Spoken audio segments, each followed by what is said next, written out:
Doctor ইউনূসের সঙ্গে সাক্ষাৎ করে এবি পার্টির 10 দফা দাবি পেশ। এদিকে শিক্ষার্থীদের গলা কাটতে চাইলেন হাসপাতালের তত্ত্বাবধায়ক। মা ছেলে বিদেশে বসে ষড়যন্ত্র করছে বলছেন ইশরাক।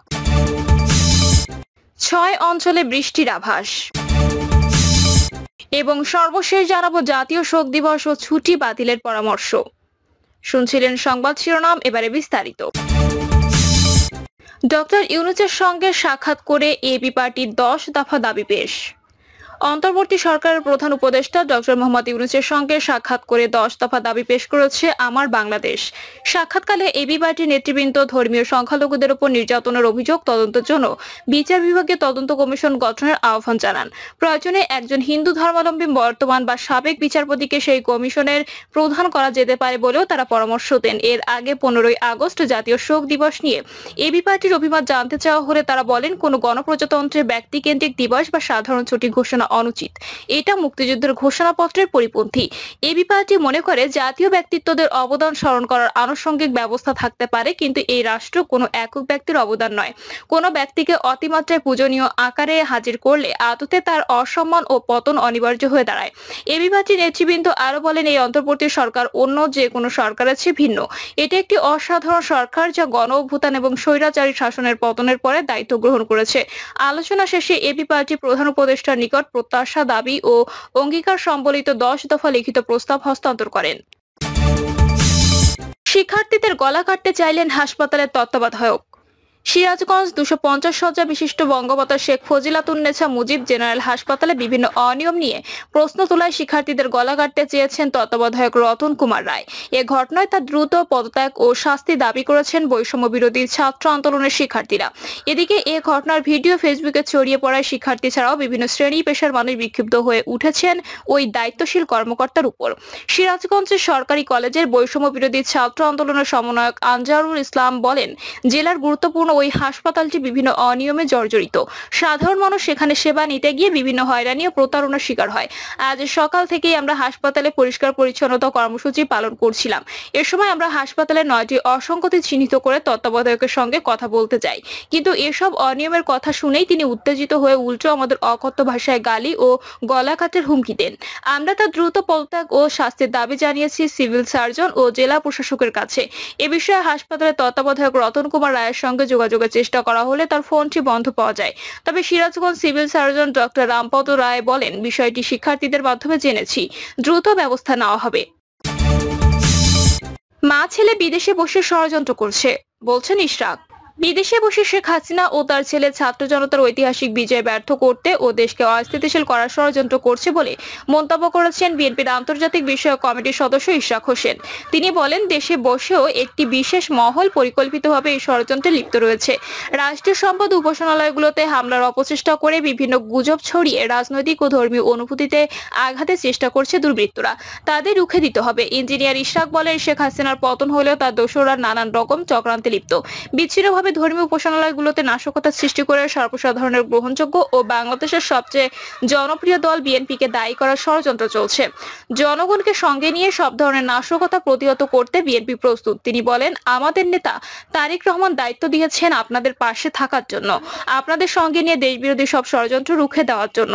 এই বিএনপি নেতা আরো বলেন, দীর্ঘ 15 বছর পর দেশের ছাত্র জনতার আন্দোলনের মাধ্যমে আমরা যে সফলতা পেয়েছি তার মর্যাদা ধরে রাখতে হবে। একটি সুষ্ঠু নির্বাচনের মাধ্যমে গণতান্ত্রিক সরকার প্রতিষ্ঠার জন্য সবাইকে ধৈর্য ধরতে হবে। দেশ রক্ষায় নিজেদের ত্যাগ একটি আধুনিক ও উন্নত গণতান্ত্রিক সরকার গঠনে উৎসর্গ করতে হবে। ইশরাক বলেন, বিএনপি প্রতি মানুষের প্রত্যাশা অনেক। জনগণের প্রত্যাশাকে সম্মান জানিয়ে নিজেদের লোভ হিংসা পরিত্যাগ করতে হবে। বিএনপি একটি শান্তিপ্রিয় দল। দেশে শান্তিপূর্ণ পরিবেশ ফিরিয়ে আনতে বিএনপি নেতাদের দায়িত্ব পালনের আহ্বান করছি। 6 অঞ্চলে বৃষ্টির আভাস। দেশের 6টি অঞ্চলের উপর দিয়ে সন্ধ্যার মধ্যে দমকা বা ঝোড়ো হাওয়া সহ বৃষ্টি বা বজ্র সহ বৃষ্টি হতে পারে। এতে বলা হয়েছে, খুলনা, বরিশাল, পটুয়াখালী, নোয়াখালী, চট্টগ্রাম এবং কক্সবাজার অঞ্চলের উপর দিয়ে দক্ষিণ দক্ষিণ পূর্ব দিক থেকে ঘন্টায় 45 থেকে 60 কিলোমিটার বেগে অস্থায়ীভাবে দমকা বা ঝোড়ো হাওয়া সহ বৃষ্টি বা বজ্র সহ বৃষ্টি হতে পারে। এসব এলাকার নদী বন্দরকে 1 নম্বর সতর্ক সংকেত দেখাতে বলা হয়েছে। এদিকে পরবর্তী 24 ঘন্টার আবহাওয়ার বিষয়ে বলা হয়েছে, খুলনা, বরিশাল, চট্টগ্রাম, রংপুর বিভাগের অধিকাংশ অধিকাংশ জায়গা এবং সিলেট, রাজশাহী, ঢাকা ও ময়মনসিংহ বিভাগের অনেক জায়গায় অস্থায়ীভাবে দমকা হাওয়া সহ হালকা থেকে মাঝারি ধরনের বৃষ্টি বা বজ্রসহ বৃষ্টি হতে পারে। সেই সঙ্গে দেশের কোথাও কোথাও মাঝারি ধরনের ভারী থেকে ভারী বর্ষণ হতে পারে। সারা দেশে দিন এবং রাতের তাপমাত্রা প্রায় অপরিবর্তিত থাকতে পারে।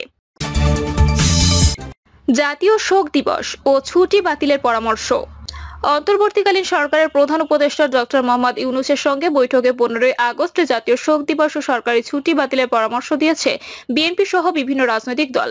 ক্ষমতাচ্যুত আওয়ামী লীগকে ফ্যাসিস্ট আখ্যা দিয়ে বলা হয়েছে 15 আগস্ট জামায়াত হলে শেখ হাসিনার দলকে প্রতিহত করবে অভ্যুত্থানকারীরা। আলাদা বৈঠক থেকে গণহত্যার দায়ে আওয়ামী লীগকে নিষিদ্ধ করার দাবি উঠেছে। স্বরাষ্ট্র উপদেষ্টা আওয়ামী লীগকে পুনর্গঠনের যে পরামর্শ দিয়েছেন তা নিয়েও প্রকাশ করেছে দলগুলো। উপদেষ্টাদের কথা কম বলে দ্রুততম সময়ে রাষ্ট্র সংস্কারের কাজ সম্পন্নের পরামর্শ দেওয়া হয়েছে। একটি দলের সূত্র জানিয়েছে, প্রধান উপদেষ্টা পরিষ্কার করেছেন তিনি 2008 সালের মতো এবারও ক্ষমতা নিতে আগ্রহী ছিলেন না। শিক্ষার্থীর অনুরোধে এসেছেন। ছাত্র জনতার কাঙ্ক্ষিত সংস্কার সম্পন্ন করার আগে নির্বাচনের চাপ দিলে তিনি দায়িত্ব থাকতে চান না। গতকাল বিকেল 4টায় যমুনায় ডক্টর ইউনূস বিএনপির সঙ্গে বৈঠকের মাধ্যমে আলোচনা শুরু করেন। এরপর একে একে জামাত ইসলামী, ইসলামী আন্দোলন, এবি পার্টি, গণ অধিকার পরিষদ, বিজেপি, নাগরিক ঐক্য, জেএসডি, গণসংহতি আন্দোলন, বিপ্লবী ওয়ার্কার্স পার্টি, এনডিএম নেতাদের সঙ্গে বৈঠক করে প্রধান উপদেষ্টা ছাত্র জনতার অবিস্মরণীয় অভ্যুত্থানে 5 আগস্ট শেখ হাসিনার 15.5 বছরের কর্তৃত্ববাদী শাসনের পতন হয়। তিনি আওয়ামী লীগ নেতাদের 15 আগস্ট ধানমন্ডি 32 নম্বরে শ্রদ্ধা জানিয়ে মৌন মিছিল করতে বলেছেন। এমন একটি ভিডিও সম্প্রতি সামাজিক যোগাযোগ মাধ্যমে ছড়িয়েছে। এ নিয়ে নতুন করে উত্তেজনা দেখা দিয়েছে। আওয়ামী লীগ সেদিন জামায়াত হয়ে কিছু একটা করার চেষ্টা করবে বলে ধারণা থেকে অভ্যুত্থানের শরিক রাজনৈতিক দলগুলো বলছে ছাত্র জনতার বিজয়ের নস্যাৎ চক্রান্ত চলছে। এই পরিস্থিতিতে গতকাল ডক্টর ইউনূস 15 আগস্টের বিষয়ে রাজনৈতিক দলগুলোর মতামত চান। একমাত্র BJP chairman Andalib Rahman Partha 15 August পালনের পক্ষে মত দেন। তিনি বলেছেন, 15 আগস্ট সার্বজনীন, যতটুকু শ্রদ্ধা পাওয়া উচিত ততটুকু শ্রদ্ধাই যেন পায়। উপদেষ্টাদের রাজনৈতিক বক্তব্য থেকে বিরত রাখার আহ্বান জানিয়েছেন তিনি। প্রধান উপদেষ্টার সঙ্গে প্রায় 1 ঘন্টার বৈঠক দেশের সার্বিক পরিস্থিতি, ছাত্র জনতার অভ্যুত্থান সহ নানা ষড়যন্ত্রের বিষয়ে আলোচনা করেন বিএনপি নেতারা। সূত্র জানায়, ছাত্র জনতার অভ্যুত্থানের মূল দাবি রাষ্ট্র সংস্কারকে প্রাধান্য দেওয়ার সিদ্ধান্ত হয়েছে। আওয়ামী লীগের নিজস্ব এজেন্ডায় 15 আগস্টে জাতীয় শোক দিবস পালন এবং সরকারি ছুটি ঘোষণা নিয়ে প্রশ্ন তোলা হয়। নতুন করে রাষ্ট্র বিনির্মাণে দেশের জনগণের আকাঙ্ক্ষাকে গুরুত্ব দিয়ে প্রতিটি কাঠামোকে সংস্কার, আইনের শাসন ও জনগণের অধিকারের দিকে মনোযোগী হতে সরকার প্রধানকে পরামর্শ দেয় বিএনপি। বৈঠকে বিএনপি নেতারা জানান, পরাজিত শক্তি দেশি বিদেশি দোসর নিয়ে ষড়যন্ত্র শুরু করেছে। সংখ্যালঘুদের নিয়ে নানা গুজব ছড়াচ্ছে। ছাত্র জনতা সম্মিলিত চেষ্টায় সংখ্যালঘু সম্পদ মন্দির রক্ষা করা হয়েছে। কেউ যাতে নৈরাজ্যকর পরিস্থিতি সৃষ্টি করতে না পারে, কঠোরভাবে দুষ্কৃতকারী দমন করতে হবে। বৈঠকে ভারতের অবস্থান নিয়ে আলোচনা করেন বিএনপি নেতারা। সেখানে বলা হয়, ভারত আওয়ামী লীগ ও শেখ হাসিনার বাইরে যেতে পারছে না। কূটনৈতিক তৎপরতা এ বিষয়ে ভারতকে অবহিত করার পরামর্শ দিয়েছে বিএনপি। শেখ হাসিনার পতনের পর বিভিন্ন স্থানে বিএনপি নেতারা দখল লুটপাটে জড়াচ্ছে, এ প্রসঙ্গ উঠে আসে বৈঠকে। বিএনপি নেতারা ডক্টর ইউনূসকে জানান, সতর্ক করার পাশাপাশি দায়ীদের বিরুদ্ধে শাস্তিমূলক ব্যবস্থা নেওয়া হচ্ছে। বৈঠক শেষে বিএনপি মহাসচিব মির্জা ফখরুল ইসলাম আলমগীর সাংবাদিকদের বলেন, পালিয়ে ভারত গিয়ে জনগণের বিজয়কে নস্যাৎ চক্রান্ত করছেন শেখ হাসিনা। সংখ্যালঘু সহ সাধারণ মানুষের উপর অত্যাচার ও নির্যাতনের গল্প ফেলেছেন। খুব দুর্ভাগ্যজনক, এত হত্যা, নির্যাতন, নিপীড়নের পরও আওয়ামী লীগ নানা রকম কথা বলছে যা বাংলাদেশের মানুষের স্বার্থের বিরুদ্ধে। এ বিষয়ে সরকারের পদক্ষেপ নেওয়া উচিত। মির্জা ফখরুল বলেন, সরকার অবশ্যই সব রাজনৈতিক দলের সঙ্গে কথা বলবে, কিন্তু কোনো হত্যাকারীর সঙ্গে নয়। যারা ছাত্র শিশু রাজনৈতিক নেতাদের হত্যা করেছেন, জনগণ তাদের বিরুদ্ধে। অন্তর্বর্তী সরকারকে সহায়তা করা প্রত্যেক দেশপ্রেমিকের কর্তব্য। এক প্রশ্নের জবাবে মির্জা ফখরুল বলেন, নির্বাচন নিয়ে কথা বলিনি, আগেও বলেছি নির্বাচনের উপযুক্ত পরিবেশ তৈরির সময় লাগবে। অন্তর্বর্তীকালীন সরকারকে সেটুকু সময় অবশ্যই দিতে হবে। সাম্প্রদায়িক সম্প্রীতি, জনগণের নিরাপত্তাকে অক্ষুণ্ণ রাখতে সরকারকে পুরোপুরি সহযোগিতা করছি। বিএনপি মহাসচিব বলেন, দেশের বর্তমান পরিস্থিতিতে কি কি করা যায় তা প্রধান উপদেষ্টাকে বলা হয়েছে। সরকার কি কি করতে চায় বিএনপিকে জানিয়েছেন তিনি। জামায়াতের আমির ডক্টর শফিকুর রহমানের নেতৃত্বে দলটির 11 প্রতিনিধি ডক্টর ইউনূসের সঙ্গে বৈঠকের পর জানান, সংখ্যালঘুর উপর কতটা নির্যাতন হয়েছে তা তদন্ত কমিশনের গঠনের প্রস্তাব করা হয়েছে।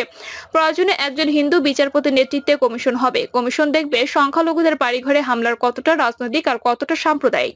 ভারতীয় গণমাধ্যমে জামায়াতের নাম নিয়ে গুজব ছড়ানো হচ্ছে, তবে ভারতেই এর প্রতিবাদ হচ্ছে, কারণ জামায়াত হিন্দু সম্প্রদায়কে রক্ষা করছে। নির্বাচন প্রসঙ্গে শফিকুর রহমান বলেন, মাত্র 4 দিন হলো অন্তর্বর্তীকালীন সরকার দায়িত্ব নিয়েছে, দেখতে চাই তারা কিভাবে এগোবে। সংস্কারের জন্য তাদের যৌক্তিক সময় দিতে চাই। গত 1 আগস্ট জামায়াত শিবিরকে নিষিদ্ধ করেছিল তৎকালীন হাসিনা সরকার। নিষিদ্ধ দল হয়ে কিভাবে সরকারি বৈঠকে থাকছেন প্রশ্নে জামায়াত আমির বলেন, কেউ বললেই জামায়াত নিষিদ্ধ হয়ে যায় না। আওয়ামী লীগের নিষেধাজ্ঞা জনগণ গ্রহণ করেনি। 15ই আগস্ট প্রসঙ্গে কোনো কথা বলেননি শফিকুর রহমান। সেদিন আওয়ামী লীগের জামায়াত প্রসঙ্গে তিনি বলেন, ষড়যন্ত্র জনগণই প্রতিহত করবে। প্রধান উপদেষ্টার সঙ্গে বৈঠকের পর বিপ্লবী ওয়ার্কার্স পার্টির সাধারণ সম্পাদক সাইফুল হককে পাশে নিয়ে নাগরিক ঐক্য সভাপতি মাহমুদুর রহমান মান্না সাংবাদিকদের বলেছেন, জনগণ এখন শত শত শহীদের শোকে বিহ্বল। এ সময় এমন কিছু করা উচিত হবে না যা উস্কানি দেবে। বিশেষ করে তিনি প্রশাসনিক সংস্কারের বিষয়ে পরামর্শ দিয়েছেন প্রধান উপদেষ্টাকে। তিনি জানিয়েছেন, পুলিশ বাহিনী খুবই অনুতপ্ত। প্রিয় দর্শক, এই ছিল এখনকার সর্বশেষ সংবাদ। আপডেট সব সংবাদ পেতে চ্যানেলটি সাবস্ক্রাইব করে বেল আইকনটি ক্লিক করে রাখুন।